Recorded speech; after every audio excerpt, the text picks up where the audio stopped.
What's up guys, I'm randomfrankp, and today we're going to be checking out the NZXT Function. You get it? Now, we're going to be reviewing the brand new NZXT Function keyboard.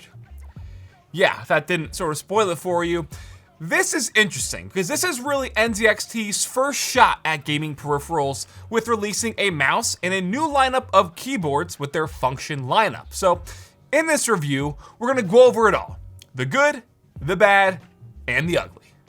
Your mom. Real quick though, we'll do like a general overview so you can get an idea of what the Function entails. So they are releasing 3 options with a full-size layout for those of you still living in the 90s. A TKL, which you can see I have in white, whereas the full size was in black for their 2 colors. And then their MiniTKL, which is a nice and compact 88 key layout keyboard. This one's definitely my favorite of the bunch, so I'm gonna focus on this one.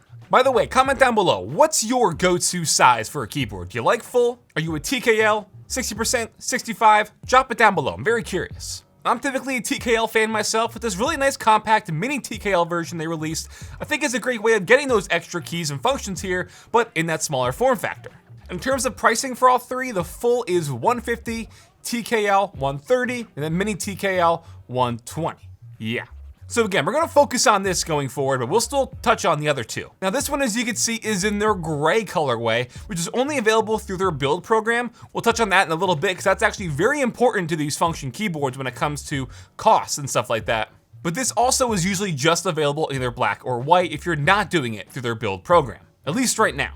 So, at first glance, like I said, it looks pretty nice. Great form factor, and it has some pretty cool features that I like to see. So for example, on the top left-hand side of the keyboard, you have a nifty little built-in wheel. This is rubberized and has this sort of like dot texture along to it. And personally, I'm always used to seeing these volume dials or wheels on the top right-hand side of the keyboard, but really, when you're taking a look at it in terms of aesthetics and actual function, the left side is actually more, it's better that way. That way, when you're typing or gaming, you can just easily do a quick swipe to the top left-hand side and it's right there. It's definitely more ergonomic that way. And then right below that volume wheel are 3 additional buttons. The top one is set as a mute button, below that is the Windows lock key, and then you have the RGB button underneath. This, however, just really cycles between the brightness levels and not actual RGB effects. Next up, both the full size and the TKL do come with a detachable rubberized magnetic wrist rest. The design to it sort of has those like dots embossed into it, very on brand with their aesthetic. Matches the look of like their capsule microphone and the H1 PC. But yeah, only the full size and the TKL have that included. And before we move on, just real quick going over the rest of the general overview here, we do have N key rollover, a nice aluminum top plate on the keyboard, so there's no flex or creaking or anything. It's built pretty nice for the most part. The bottom is plastic, but you do have 2 flip out feet in each corner with 2 different modes of elevation, and then rubber pads on the corners as well, so it doesn't slide around on your desktop. And you'll notice here with the gray keycaps, we do have accented cyan keycaps as well, along with a cable. But again, we're gonna touch on that in a little bit when it comes to their whole build program, because that's where this starts to get interesting. But in terms of the general overview, yes. Now let's talk about the good. So a more common feature making its way to these gaming keyboards is the fact that this is hot swappable. Included inside the box is a keycap and a key switch puller. Then with the key switch puller, you just use it on those pins at the top and bottom of the switch and then pull out. You'll see then we have a 5-pin PCB. It is north facing with the LED up top. But yes, with a hot swap PCB, that means if one of your key switches gets damaged or broken, you can easily replace it. Or say you get sick of whatever switches you have, you can obviously buy more switches, experiment, try new ones out, clicky, tactile, linear. It's all up to you. Put whatever switch you want inside the keyboard. There is also a layer of foam underneath the plate and sandwiched between the PCB. That'll help with the overall acoustics of the keyboard because again, top plate's aluminum, bottom plate's plastic, so there is, room for some pinging and stuff, also depending on your switch obviously, but that layer of foam will cut that down slightly. Now you can see here, I do have Gateron ink switches in this keyboard. That's the way I have it configured through their build program. However, and a big however, all keyboards, whether the full size TKL or MiniTKL, stock will come with Gateron Reds unless you go through their build program. I've touched on it a lot. Don't worry, we're gonna address the build program coming up.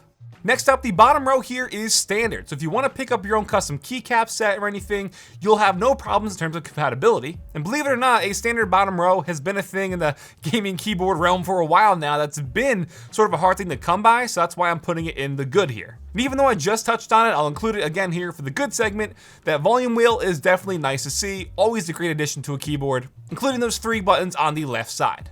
Now let's talk about the bad, starting with their keycaps.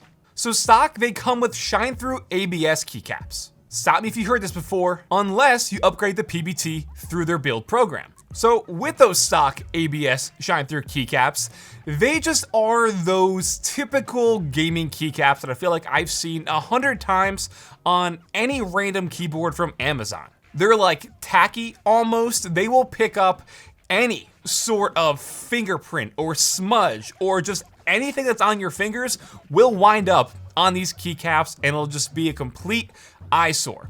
If you're anal and OCD in any way about keeping things clean, these keycaps are gonna just be a nightmare. And then again, on my gray MiniTKL version, I have color matched gray keycaps with the cyan accents.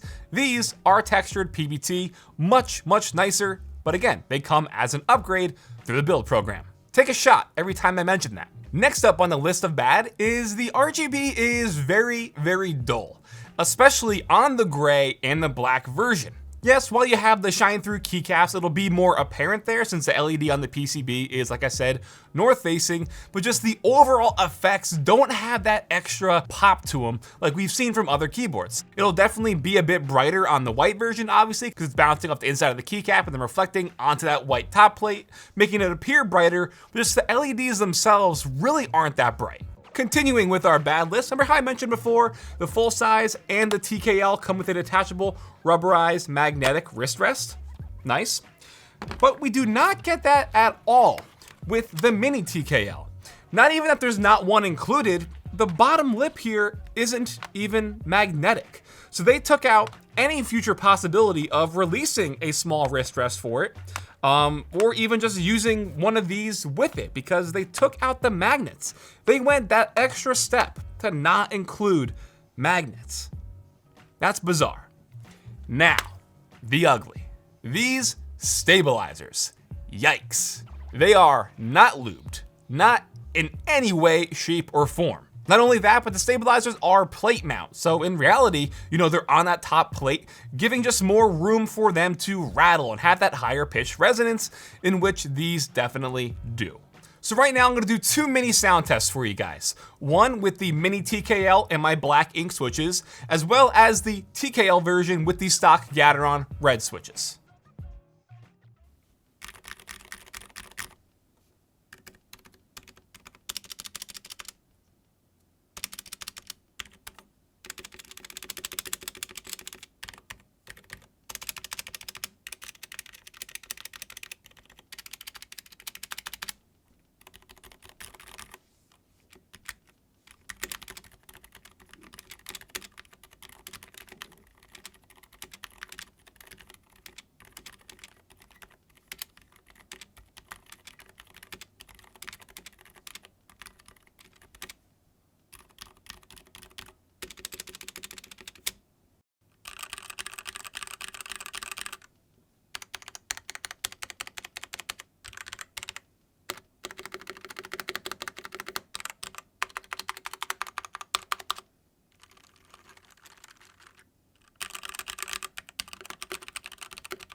Now, as we continue with the ugly segment, the last 2 things to touch on, we're gonna head back to the desk setup, show you on the PC their CAM software, in which is how you control the RGB, the macros, all that stuff with their keyboards, as well as possibly the ugliest, their build program.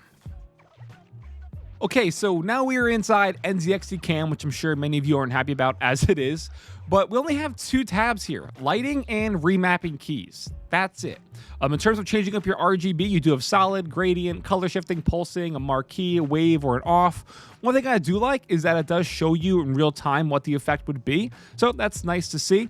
So you have those color options, speed and RGB brightness control, as well as if you want to add like a reactive effect, like, rippling when you type on a key, fading out, that kind of stuff. But very simple in terms of the layout here for this. However, let's go to the remap keys, and this is a disaster. So the way you want to remap a key is not by going to the keyboard over here and hovering on it or clicking on it, nothing. This entire keyboard over here is useless. The way you remap a key is by going in this very small box on the left side and finding the new key that you want it to be remapped to. So, numbers, keys, special, it's all right here. This is just useless on the right side. So for example, I'll show you real quick how you actually do it. Say I want to remap something as escape. You click on it and then drag it over onto the key that you want it to be, which does make finding the right key or function very tedious.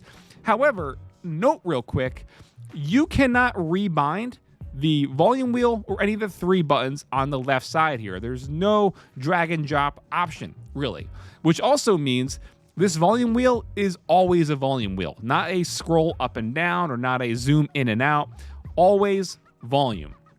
Another annoying thing is going back to the lighting tab real quick, there's no way to change the RGB other than right here in CAM. When you go to remap keys, there's no RGB effect 1, 2, 3, 4, 5, whatever.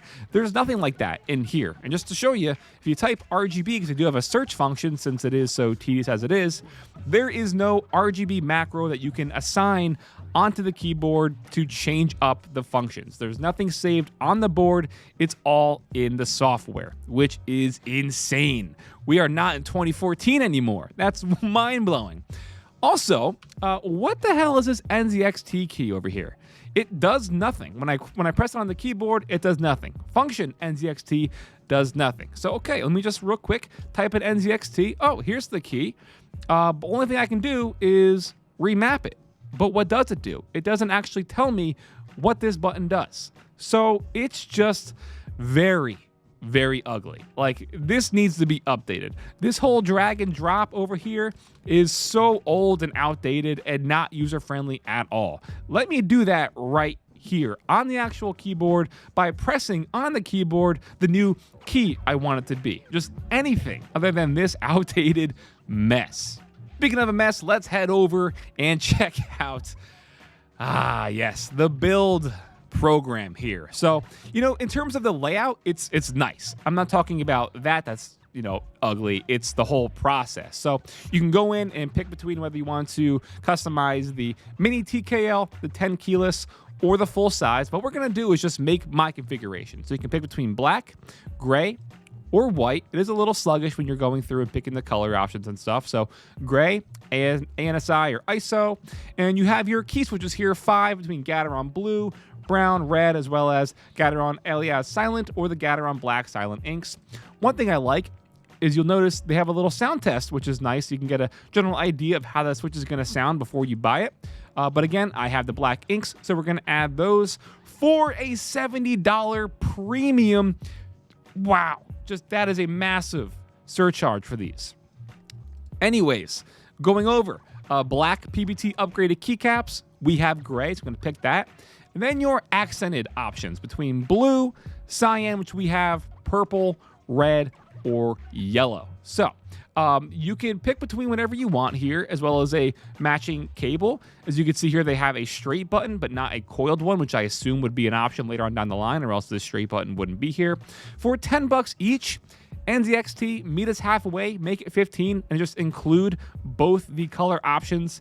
Like if I pick cyan keycaps, give us a cyan cable. Just meet us halfway. $10 for each is pretty dumb. And then a $10 charge for the assembly service. So we're going to hit next. And let's see. Nope, I don't want your new mouse right now. Don't want any of your mouse pads. And here is the cost breakdown, bringing us to $220. That is, wow. just way too much money for this. And remember, their full size was $30 more than this as it is. So this would be near $250. This is just insane. So at the end of the day, NZXT is just leaving me scratching my head, and I don't have dermatitis. The best one here out of the three, I would say, is the MiniTKL because of the compact form factor, and I really like the volume wheel on the left side, but this is not a feature worthy enough of giving it a redeeming quality in the end, making it worth the price of $120 for the stock version. Now, if this keyboard with the Gateron inks, gray PBT keycaps, color accented keycaps, and cable were all $120, then yes, it would definitely be worth it. But not as it's configured here, over $200. That's insane.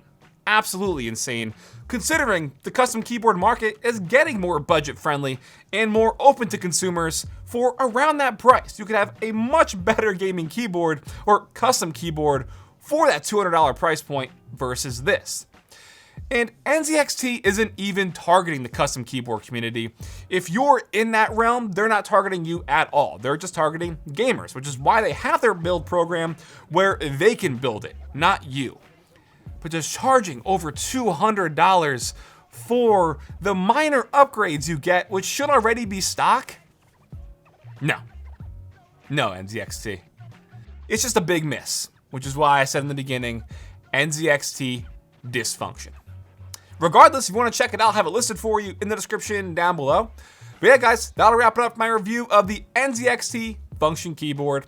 Hope you enjoyed. If you did, you appreciate the brutal honesty, give this video a big thumbs up to show your support. Feel free to follow me on Twitter at randomfrankp. And last, if you haven't already, hit that subscribe button. Hope you all enjoyed. Have a good day.